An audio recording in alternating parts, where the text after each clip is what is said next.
The senator from New Jersey. I'm grateful, Mr. President, for the recognition, and I know I share this with 99 colleagues, that there is grief yet again hanging over the United States Senate, hanging over America, because soldiers who have sworn an oath to our Constitution, sworn to serve and defend this nation, have fallen. Several weeks ago, I had a conversation with someone who has been my colleague and is now the Secretary of State, and I asked about this war, and Secretary Rubio looked me in the eyes under oath and told me that the war is over. Several weeks before that, the President and his administration stood before the American people and told them we had won the war. I want to tell you right now that the soldiers that have died in this past week died in a war. And we are mourning this loss. This is not a left or a right thing. This is a time where we come together beyond anything partisan and understand that soldiers have fallen. 3 soldiers, possibly with a 4th. They were killed in action in a war that we've been told is over, in a war that I believe firmly should end. Their names deserve to be spoken on this floor and in the Congress of the United States, and I want to speak their names. First Lieutenant Tyler James Feehan of Hawaii. He was 25 years old. Private Isabel Gonzalez of Texas, she was 19 years old. Sergeant Michael Emmanuel Swinton of North Carolina, killed at Erbil Air Base in northern Iraq, 30 years old. 19, 25, and 30. My prayers are with their families. I can't even begin to imagine the grief. As it stands today, 17 American service members have paid the ultimate price for this war. 17 Americans, 17 families who won't sit for a meal with their loved ones, 17 lives that a nation cannot get back, no matter how many times we say it, the pain still lasts. And 17 reasons I believe the American people and the men and women who wear this country's uniform are owed more from us. We know in this body that every single day, and we're privy to information that every single day we go into classified settings and hear about the fact that every single day there are Americans standing up for our country in dangerous places, doing dangerous things. It is one of the more sobering parts of this job to know that I bear a responsibility, along with my 99 colleagues, for those men and women who step forward, swear their oath, put on their uniform, and go all over the globe for us, under their commander-in-chief, the President of the United States. Now, the idea behind our democracy is that they don't go at the orders of their commanders, but they go to represent a country that has a form of government, a republic that is a nation of laws. They swear an oath to the Constitution, and we too swear that same oath. We stand right there in the well of the Senate, raise our hands, and we swear an oath. There's no measure of courage to do this job. Rarely have I seen senators face real imminent danger, and the truth of the matter is the courage evidenced by men and women in a uniform should serve as an inspiration to us that maybe we are not putting ourselves at the physical test that they are, but we too have to make a decision to honor their courage with our moral courage. This week we learned, to my surprise and frankly inciting my anger, that the Pentagon severely undercounted the number of service members that were injured. We were told that over 400 service members had been injured since February 28th. Now we're learning that in the last 2 weeks alone, more than 100 more American service members have been injured in spiraling strikes between the United States and Iran. Some have been seriously injured, and some have already been back at work, many of them back in harm's way. I fear that we are seeing a pattern. The administration has not told Congress or the American people the truth about the cost of this war, nor the cost to our men and women who put on the uniform, not the cost to the military families who have family members in harm's way, or the 17 families who will not have family members coming home. And now we're listening to the Congress of the United States in both chambers. We've seen votes in majorities in both chambers to end this war, but instead of listening to that will, instead of listening to the American people in a war that is immensely unpopular, we seem to repeating over and over again what I believe is an unjust continuation of a war that is not upheld or supported by the law of our land or the Constitution we swore an oath to.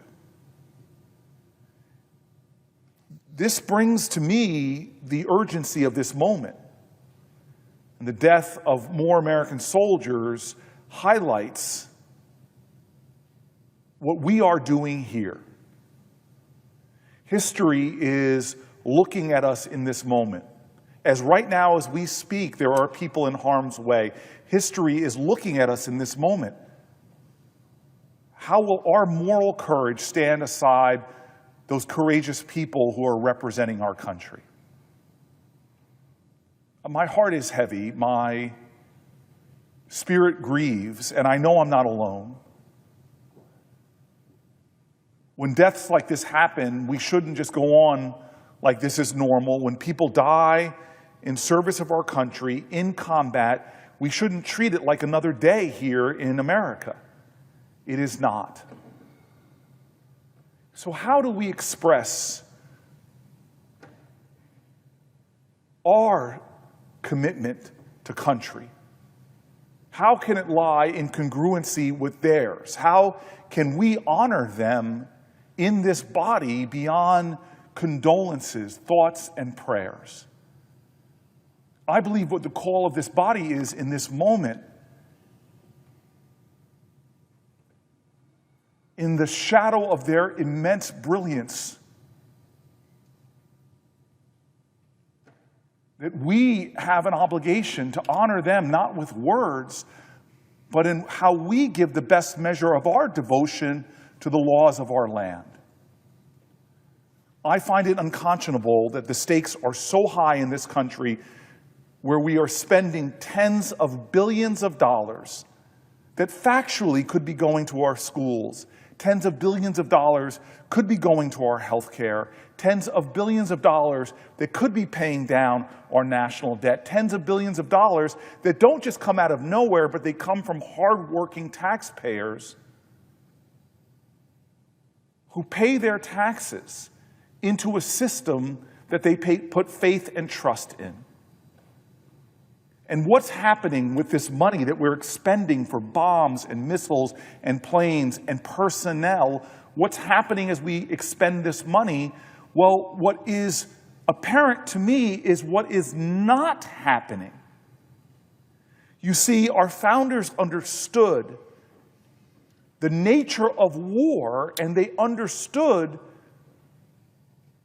in light of kings and queens and monarchs who so easily pushed their country into war with no consequence, how easily they put lives on the line, sent men and women into battles It was such a significant understanding that they had that they said no individual should be able to unilaterally send our men and women, our children into war, that we should put appropriate checks and balances on those decisions.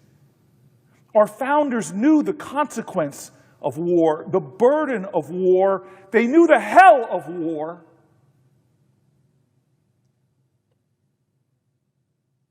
The tragic consequence to families, the pain and agony of death. And they knew that those decisions should not be made by an individual who might be overcome with some kind of ill-conceived notions and draw our country into war where we give the best of who we are. The best of America is not our wealth, it is the young men and women who hold the hope of America. And so the Constitution is clear. Do not let one person drag our nation into war. They took that power and placed it not with an executive, they placed that power with this body, with Congress, so that there would be debate and discussion, so that there would be arguments into the night, so that people would understand with the gravity of such a commitment that we would make sure that the will of the people would be the first decision makers for a war. And that any president that was conducting the war would not conduct it above accountability, but would have checks and balance. That's the Constitution of the United States.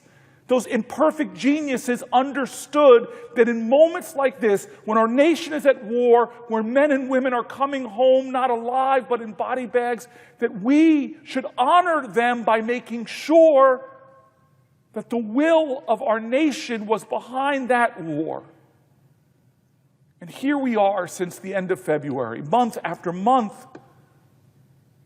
Soldiers injured by the hundreds, lives lost.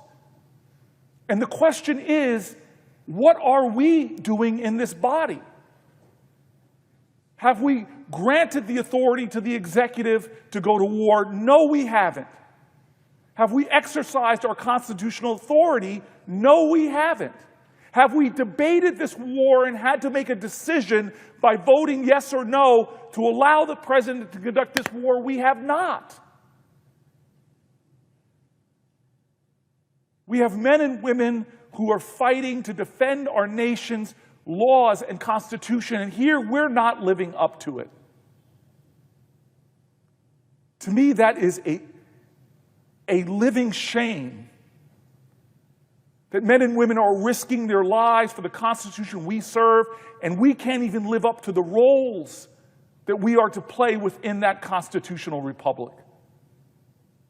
What does it say?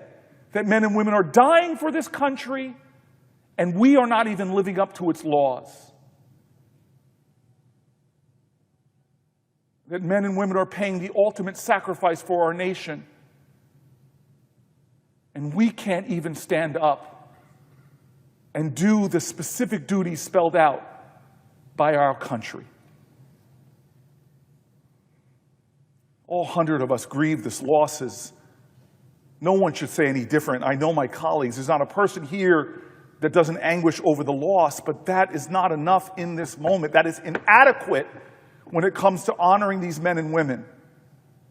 What this moment calls for is more than thoughts and prayers, more than the hurt and the grief. It calls for us to do our job. We owe it to them. We owe them truth. We owe them accountability. We owe them checks and balances. We owe them transparency. We owe them a government that lives up to its obligations. They gave the best measure of their devotion to the nation they loved. And their love was not mere words or symbols or salutes. Their words alone did not show their sacrifice. They understood to love your nation is to stand up and work for her, sacrifice for her, risk for her. And it's time for this body, the United States Senate, to honor those men and women by giving our best measure of devotion to our Constitution. This body must end this unconstitutional and unjust war. And if they are unwilling to do so, they should hold the vote whether we authorize this war. It has not been done yet. How many more men and women will die before we do our job, rein in this executive, hold him accountable, and bring an end to a war that our nation does not want to be in?